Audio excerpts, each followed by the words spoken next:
there's always been a lot of talk about how the TNA Spike deal imploded.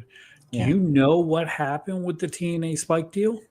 Yes, I know that the executives there, including Scott Fishman, were not happy with the product. They're not happy with the writing. They're not happy with a lot of things. Dixie, in the last contract, was insisting that a show called Dixieland, which was a reality show, which we're going to talk about later.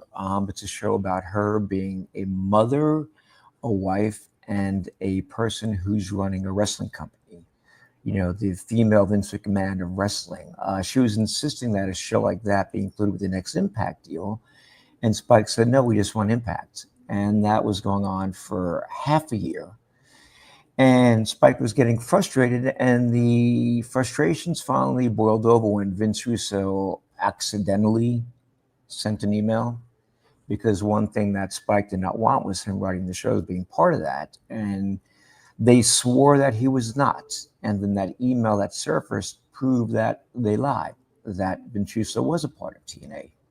So I think between Dixieland and the Vince Russo lie, that was the demise of TNA and Spike TV. They just had enough of everything that was going on. And the product was really starting to suffer then, too. What the Vince Russo email Yeah. has always been a moment of just sheer how does this happen? Yeah. But what was Spike's issue with Russo's? I've never heard a TV network go, "Hey, we don't want him writing," and then the company kayfabe it Yeah. essentially. So what was the issue there? Uh, I'll compare it to Eric Bischoff. He believed in storyline arcs, whether they're 3 months, 6 months, or a year. And Vince had great ideas, and he had some ideas that weren't that great. That's true with anybody. But a lot of the ideas that we were doing and the storylines, like, we just stop suddenly. They never reach their completion. So we're building a storyline for a month, and all of a sudden it just ends. It's forgotten. It's moved on to something else before anything was resolved.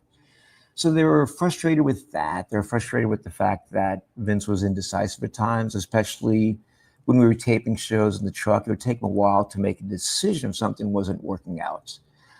And there was all the politics that was involved with Vince Russo too. So they did not like Vince, especially Brian Diamond, I believe, was the main executive that did not like Vince Russo whatsoever.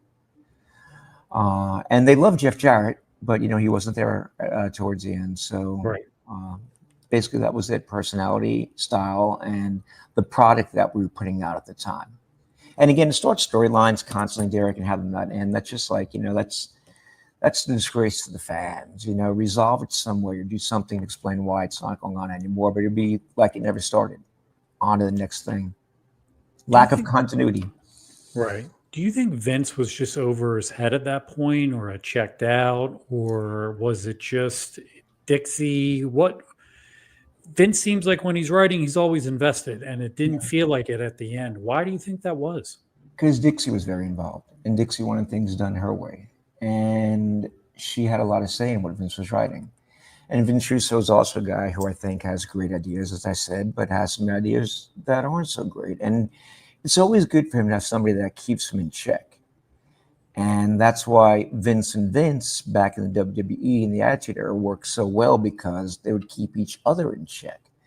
Vince McMahon had an idea that was bad, and Vince would call him out on that, and vice versa. For Vince Russo had an idea that was bad, but when Vince had a good idea, Vince Russo, Vince McMahon would like that and add to that and enhance that. So it's always good to have a check and balances with somebody. I'll take it a personal thing with myself.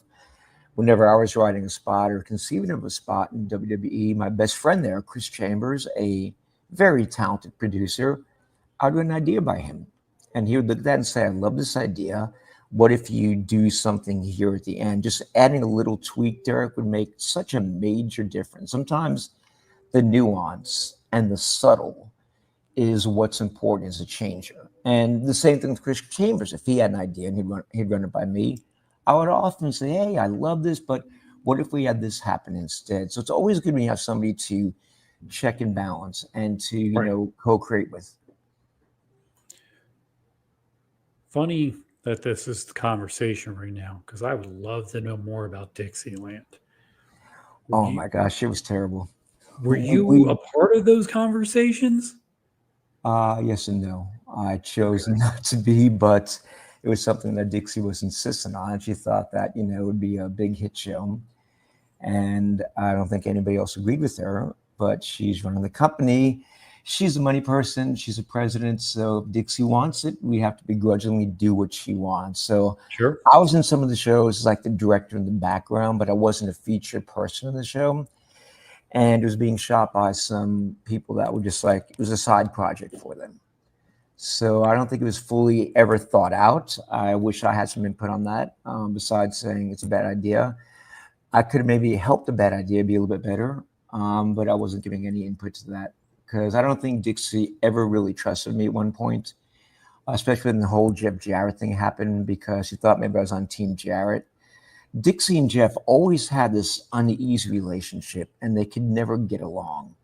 They would always look for like one little thing to bicker about. And for Dixie to give herself a reason to remove Jeff from his responsibilities. And Jeff hated the fact that he was a wrestling guy with a wrestling mindset and Dixie wasn't. And she would reject some of Jeff Jarrett's ideas. And that would frustrate Jeff greatly.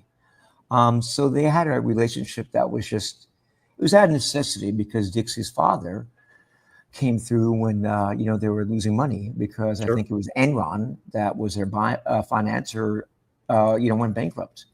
And Dixie's father, Panda Energy, came in and they financed a company and made Dixie president. So Jeff kind of had no choice but to listen to her at the end.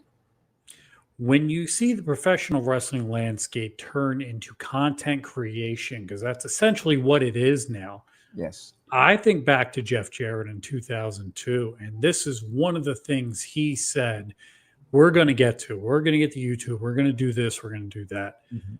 Man, Jeff just knew. Jeff was ahead of the game, was he not? He certainly was. Yeah. And I love working for Jeff. He's the reason why I stopped my sabbatical and came out of the mountains to come back and work for wrestling. Jeff's a great leader. He had the dream. We had a great deal at Spike TV, which I helped get. That's probably a story for another show, but this is like a great network for them to be on. So good for them.